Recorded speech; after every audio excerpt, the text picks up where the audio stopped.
Hi, welcome to your vibration classes. और आज हम अपने क्लास 10th होम साइंस का मॉडल पेपर 5th लेके हाजिर हैं।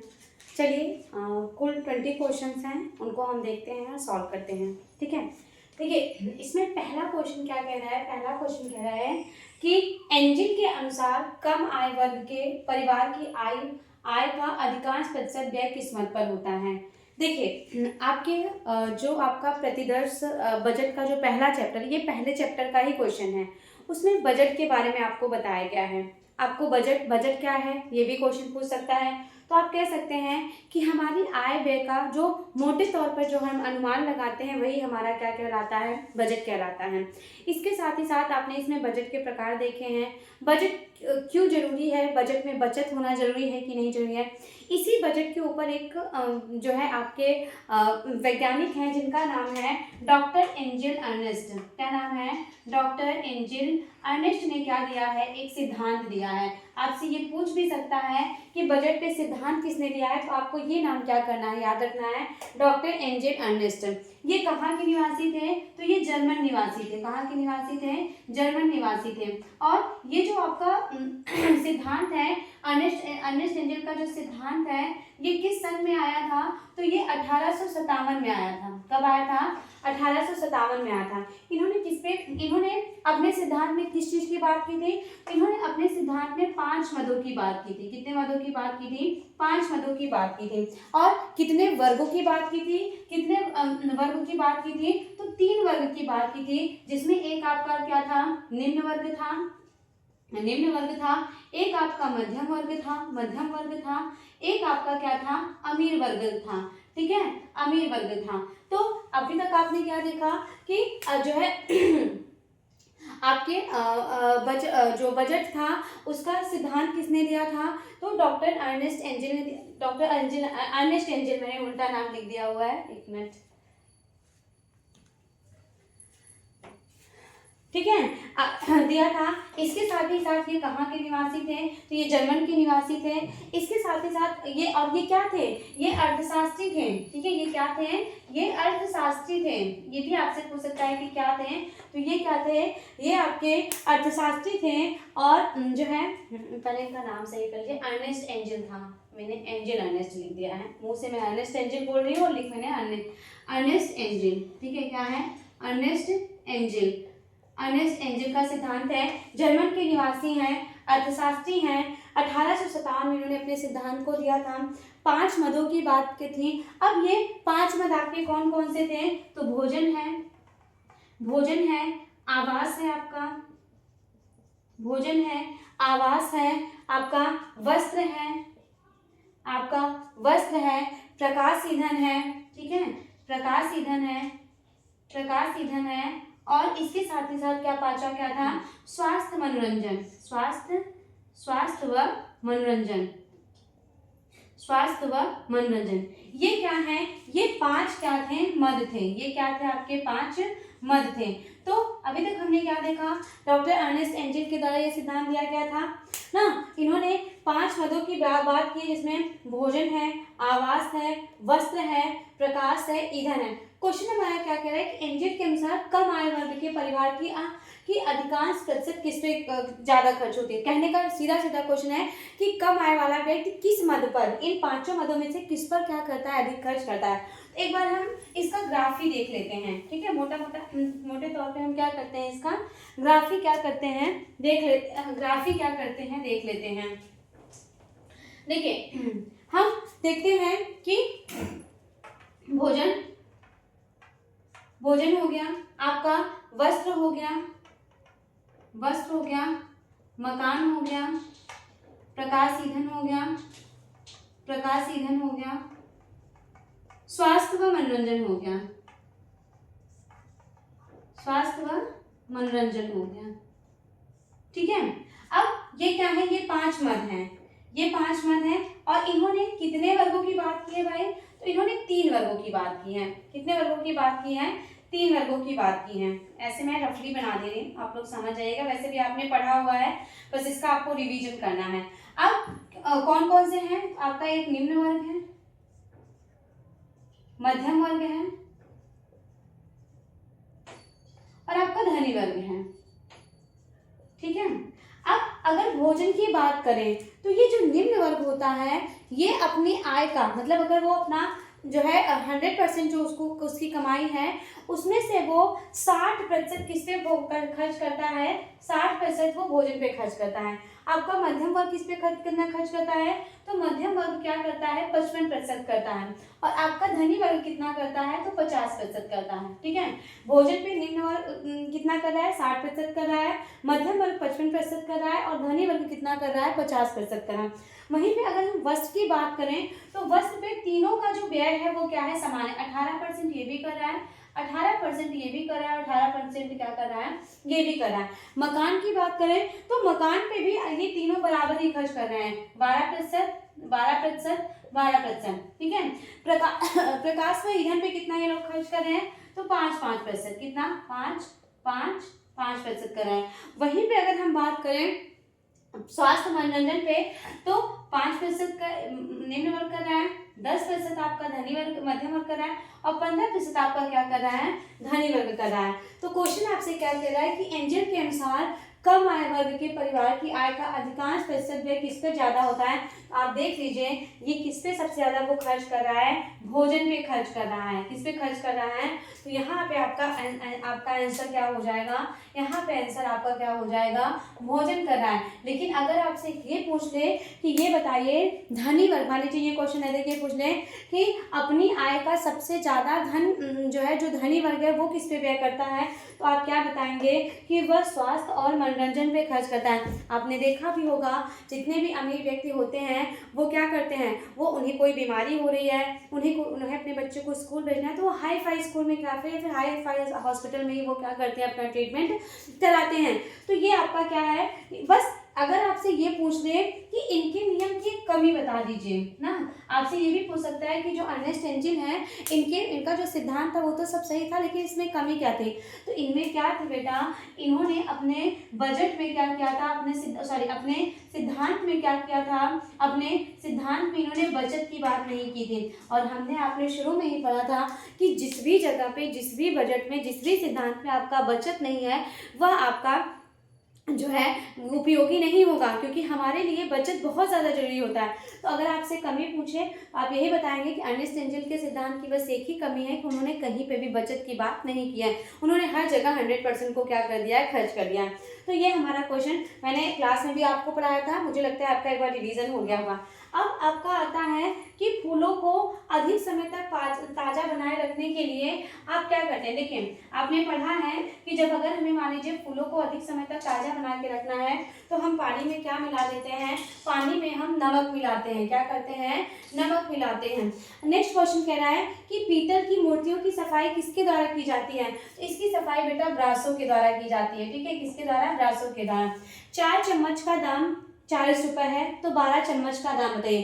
देखिए सीधा सीधा आप देख लीजिए, ये तो एकदम सीधा सा पाठ। अगर बेटा 4 चम्मच का मूल्य क्या है, 4 चम्मच का मूल्य 40 रुपए है तो इसका मतलब 1 चम्मच का मूल्य कितना पड़ रहा है, 1 चम्मच का मूल्य आपका 1 चम्मच का मूल्य 10 रुपए पड़ रहा है। तो भाई 12 से आप क्या करेंगे, 12 से आप 10 का जब गुणा कर देंगे तो कितना आ जाएगा आपका 120। मतलब क्या कह रहा है कि 12 चम्मचों का दाम कितना है, तो 12 चम्मचों का दाम कितना है 120 रुपए है। नेक्स्ट क्वेश्चन है विश्व जल दिवस कब मनाया जाता है, तो यह आपका क्या मनाया जाता है 22 मार्च को मनाया जाता है। ठीक है, कब मनाया जाता है 22 मार्च को मनाया जाता है। कुछ दिवस मैंने आपको पिछले क्लास में भी बताया है, जैसे आपसे पर्यावरण दिवस पूछ ले ना, पर्यावरण दिवस पूछ ले, आप क्या बताएंगे, पर्यावरण दिवस पूछ ले, आपसे स्वास्थ्य दिवस पूछ ले, क्या कर ले स्वास्थ्य दिवस पूछ ले, तो पर्यावरण दिवस आपका 5 जून को होता है, स्वास्थ्य दिवस आपका 7 अप्रैल को होता है। ये सब आपके क्या है कॉमन है, इनको आप क्योंकि ये सब चैप्टर आप में इंक्लूड है तो इनसे रिलेटेड आपसे डे भी क्या कर सकता है पूछ सकता है।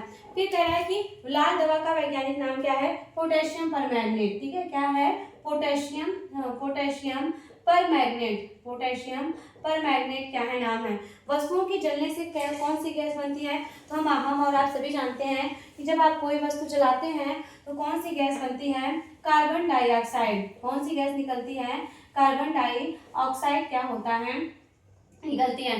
रीठे के घोल से कौन से वस्त्र धुले जाते हैं, तो जो आपके रेशमी और ऊनी वस्त्र होते हैं, क्या रेशमी व ऊनी वस्त्र होते हैं उनको हम क्या करते हैं, शुष्क धुलाई में इस्तेमाल होता है। देखिए मैंने आपको पिछले क्लास में पढ़ाया था, शुष्क धुलाई क्या होता है, ड्राई वॉश होता है, ठीक है।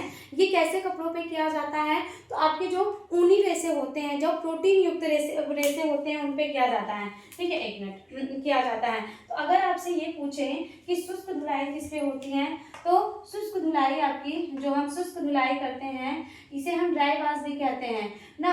ये किस पे होती है, प्रोटीन जगत के कपड़े पे होती है। किस पे होती है, प्रोटीन जगत के कपड़े पे होती है। अब आपसे पूछे प्रोटीन जगत के रेशे कौन से होते हैं, तो आपका जो रेशम होता है, रेशम व ऊन आपके क्या है, ऊनी जगत के रेशम व ऊन आपके क्या है, ऊनी प्रोटीन जगत के रेशे हैं। इनमें हम कौन कौन सी चीजें, रासायनिक, इसकी धुलाई कैसे होती है, तो रासायनिक विधि से होती है। कैसे होती है, रासायनिक विधि से होती है। अब पूछा जाए कि कौन कौन से रसायन मिलते हैं, तो इसका इस्तेमाल के लिए हम पेट्रोल का इस्तेमाल करते हैं, बेंजीन का इस्तेमाल करते हैं, कार्बन टेट्राक्लोराइड का क्या करते हैं, इस्तेमाल करते हैं, कार्बन टेट्राक्लोराइड का क्या करते हैं, इस्तेमाल करते हैं। तो ये क्या है, पूछा है शुष्क धुलाई में हम क्या इस्तेमाल करते हैं, तो हम पेट्रोल का इस्तेमाल करते हैं, बेंजीन का इस्तेमाल करते हैं, कार्बन टेट्राक्लोराइड का क्या करते हैं, इस्तेमाल करते हैं। कच्चे रंग के कपड़े धोते समय पानी में क्या मिलाया जाता है, तो इसमें आप नमक या सिरका भी क्या कर सकते हैं, मिला सकते हैं, ठीक है, ताकि वो रंग से क्या करे, जो कलर वो छोड़ रहा है उससे उसकी बाइंडिंग हो जाए और कपड़े से कलर न निकले। विटामिन ए का क्या स्रोत है, तो विटामिन ए का स्रोत भाई हरी पत्तेदार सब्जियां, हरी पत्तेदार सब्जियां व फल क्या है, सब्जियां व फल आपकी क्या है, विटामिन ए के क्या है, स्रोत है। मक्खन को गर्म करने से किसकी हानि होती है, देखिए जब आप मक्खन को गर्म करते हैं हम क्या करते हैं, हम मलाई निकालते हैं, मलाई से हम मक्खन बनाते हैं, आपका घी बनता है मक्खन से ना। तो जब आप उनको बहुत ज़्यादा गर्म करते हैं तो उनमें आपके बहुत सारे, आपका विटामिन ए हो गया, विटामिन सी हो गया, इन सब तत्वों की क्या हो जाती है, हानि हो जाती है, ठीक है।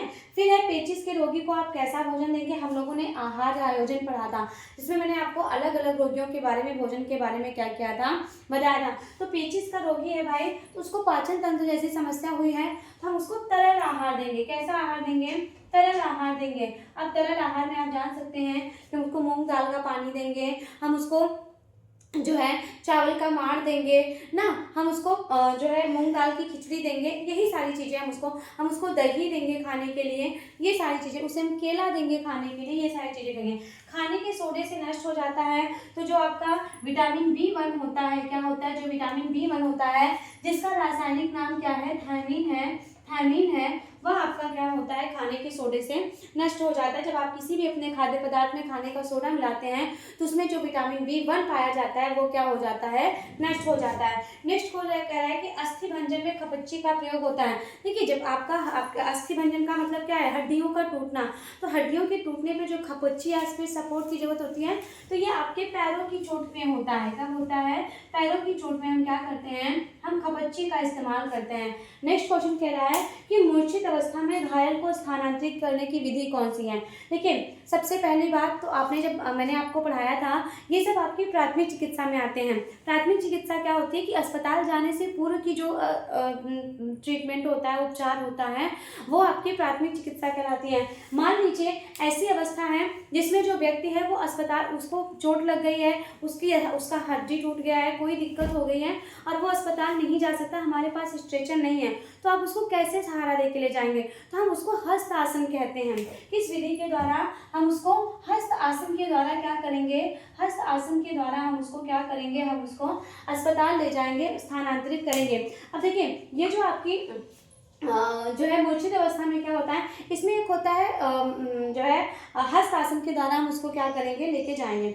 नेक्स्ट क्वेश्चन कह रहा है कि घाव को भरने में पुलटिस का प्रयोग किया जाता है। देखिए पुलटिस जब हम लोगों ने पढ़ा था, मैंने आपको बताया था पुलटिस क्या होता है, किसी भी घाव का उपचार करने के लिए जो हम प्रक्रिया करते हैं वो आपकी क्या कहलाती है, पुलटिस। पुलटिस आपकी बहुत सारी चीज़ों की हम बना रहे थे, जैसे हम प्याज की पुलटिस बना रहे थे। किसकी बना रहे थे, प्याज की पुलटिस बना रहे थे। प्याज की पुलटिस था, अजवाइन की पुलटिस थी, अजवाइन की फुलटीज थी, इसके साथ ही साथ आपका आटे का था, आटे की फुलटीज थी ना। विभिन्न प्रकार की आपकी क्या होती है फुलटीज चीज़ें होती हैं जिनसे हम फुलटीज बना के, और वो क्या करती हैं घावों को, जैसे मान लीजिए फोड़ा हुआ है तो उसको फोड़ने में मदद करती हैं, ताकि जल्दी से जो उसके अंदर का मवाद हो वो बाहर निकल जाता है और आपको क्या होता है आराम मिल जाता है। नेक्स्ट क्वेश्चन है, लाल रंग का निर्माण लाल रक्त कणिका का निर्माण कहाँ हो जाता है? तो ये हमारे बोन मैरो में होता है। कहाँ? हिंदी में आप लिखिए अस्थि मज्जा में होता है। कहाँ होता है? अस्थि मज्जा में होता है। हमारे बोन मैरो में क्या होता है? आपके लाल रक्त कणिका का क्या होता है? निर्माण होता है। आदर्श रसोई घर कौन सा है? देखिए आपने जो मैंने आपको रसोई घर पढ़ाया था, मैंने कई प्रकार के आपको रसोई घर बताए थे। एल आकार का रसोई घर मैंने पढ़ाया था, यू आकार का रसोई घर पढ़ाया था, एक दीवार वाला रसोई घर पढ़ाया था। तो इसमें पूछा है कि आदर्श रसोई घर कौन सा होता है, तो आप क्या बताएंगे कि जो यू आकार का रसोई घर होता है, यू आकार का जो रसोई घर होता है वह आपका क्या कहलाता है? आदर्श रसोई घर कहलाता है। नेक्स्ट क्वेश्चन कह रहा है कि हड्डियों की मजबूती के लिए क्या आवश्यक है? तो हड्डियों की मजबूती के लिए हमें कैल्शियम व फास्फोरस की आवश्यकता होती है। किसकी? कैल्शियम व फास्फोरस की क्या होती है? फास्फोरस की आवश्यकता, कैल्शियम और फास्फोरस की क्या होती है? आवश्यकता होती है। किसके लिए? आपकी हड्डियों की मजबूती के लिए। तो ये आपके क्या थे बेटा? ये आपके 20 क्वेश्चन थे और ऐसे ही कॉमन से क्वेश्चन आपके आएंगे। देखिए आप जितना बार इसको रिवीजन करेंगे, मैंने जितना भी मॉडल पेपर डाला है आप अगर उतना भी पूरा देख लेंगे तो आपके जो बहुविकल्पीय प्रश्न है और जो अति लघुत्तरीय प्रश्न है उनको तो कोई आने से रोक नहीं सकता। ठीक है, तो आप इसका रिवीजन करते रहिए। अब परसों बस एक दिन की बात है, आपके पेपर स्टार्ट हो जाएंगे और एकदम आराम से आपको पेपर देना है, बिना किसी स्ट्रेस के, बिना किसी दबाव के, बिना किसी तनाव के। परीक्षा को परीक्षा की तरह लीजिएगा, जीवन से ज़्यादा बढ़ के उसको कुछ भी मत बनाइएगा। तो चलिए मिलते हैं हम नेक्स्ट वीडियो में एक नए मॉडल पेपर के साथ। तब तक आप अपनी पढ़ाई करते रहिए, अपना ध्यान रखिए, खुश रहिए, मस्त रहिए, मुस्कुराते रहिए। Thank you.